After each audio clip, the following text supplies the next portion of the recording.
खुलुमबाय स्टुडियाव दं आं भाग्यश्री बसुमतारी UPPL दोलोनि जयनिं हाबाफारि गासै सा 60निबो बांसिन सुबुंफोरा UPPL दोलोआव जयेन जादों नंगौ रौता प्राइमारि गेरुवा प्राइमारि सायख'सिब्रि प्राइमारिनि गासै सा 60निबो बांसिन सुबुंफोरा थांनाय मैया UPPL दोलोआव जयेन जादों BTC बिसायख'थिया जानो थाखाय गेजेराव गोबाव सम गैलिया बे बिसायख'थिनि दुंहाव बारानो जेरैथिंबो बारगासिनो दं आरो बेखौ नोजोर होनानैनो मोनफ्रोमबो राजखान्थि हान्जानि दोलो सोलायनाय हाबाफारि लानायाबो सोलिगासिनो दं आथिखालनि प्रमद बर' दैदेननायाव UPPL दोलोनि गोख्रों हाबा मावनाय आरो फारफ्रोमबो बिथिङाव जौगानायनि हाबा मावनायखौ नुनानै एबा मोजां मोननानै गोबां रायजो राजा एबा सुबुंफोरा गाव गावनि दोलोखौ नागारनानै UPPL दोलोआव जयेन जानाया सोलिगासिनो दं थिग बेबादिनो थांनाय मैयानि सानाव गुबुन गुबुन प्राइमारिनि गासै सा 60निबो बांसिन मावथि सोद्रोमाफ्रा मावफुं सोद्रोमा डक्टर नीलोद स्वर्गियारिनि नुजाथिनायाव UPPL दोलोआव जयेन जानायखौ नुनो मोननाय जादों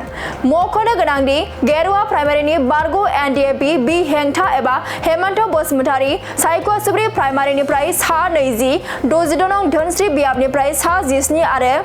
आरो रौता प्राइमारिनिफ्राय सा 24 गासै सा 60निबो बांसिन सुबुंफोरा थांनाय मैयानि सानाव मावफुं सोद्रोमा डक्टर नीलोद स्वर्गियारिनि नुजाथिनायाव UPPL दोलोआव जयेन जादों खुलुमबाय स्टुडियाव दं आं भाग्यश्री बसुमतारी UPPL दोलोनि जयनिं हाबाफारि गासै सा 60निबो बांसिन सुबुंफोरा UPPL दोलोआव जयेन जादों नंगौ रौता प्राइमारि गेरुवा प्राइमारि सायख'सिब्रि प्राइमारिनि गासै सा 60निबो बांसिन सुबुंफोरा थांनाय मैया UPPL दोलोआव जयेन जादों BTC बिसायख'थिया जानो थाखाय गेजेराव गोबाव सम गैलिया बे बिसायख'थिनि दुंहाव बारानो जेरैथिंबो बारगासिनो दं आरो बेखौ नोजोर होनानैनो मोनफ्रोमबो राजखान्थि हान्जानि दोलो सोलायनाय हाबाफारि लानायाबो सोलिगासिनो दं आथिखालनि प्रमद बर' दैदेननायाव UPPL दोलोनि गोख्रों हाबा मावनाय आरो फारफ्रोमबो बिथिङाव जौगानायनि हाबा मावनायखौ नुनानै एबा मोजां मोननानै गोबां रायजो राजा एबा सुबुंफोरा गाव गावनि दोलोखौ नागारनानै UPPL दोलोआव जयेन जानाया सोलिगासिनो दं थिग बेबादिनो थांनाय मैयानि सानाव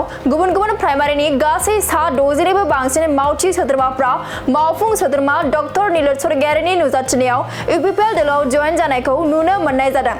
मख'नो गोनांदि गेरुवा प्राइमारिनि बारग' NDAP बि हेंथा एबा हेमन्त बसुमतारी सायख'सिब्रि प्राइमारिनिफ्राय सा 20 60 नं धोनस्रि बियाबनिफ्राय सा 17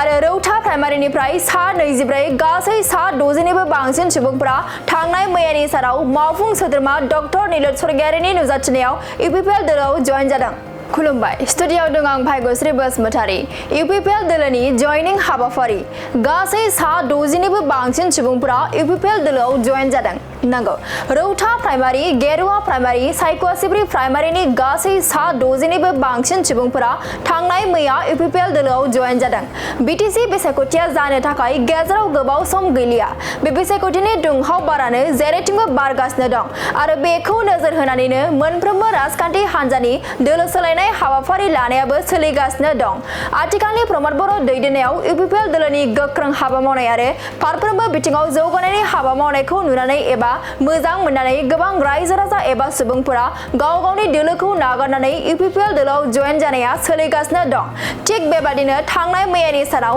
गुबुन गुबुन प्राइमारिनि गासै सा 60निबो बांसिन मावथि सोद्रोमाफ्रा मावफुं सोद्रोमा डक्टर नीलोद स्वर्गियारिनि नुजाथिनायाव UPPL दोलोआव जयेन जानायखौ नुनो मोननाय जादों मख'नो गोनांदि गेरुवा प्राइमारिनि बारग' NDAP बि हेंथा एबा हेमन्त बसुमतारी सायख'सिब्रि प्राइमारिनिफ्राय सा 20 60 नं धोनस्रि बियाबनिफ्राय सा 17 आरो रौता प्राइमारिनिफ्राय सा 24 गासै सा 60निबो बांसिन सुबुंफोरा थांनाय मैयानि सानाव मावफुं सोद्रोमा डक्टर नीलोद स्वर्गियारिनि नुजाथिनायाव UPPL दोलोआव जयेन जादों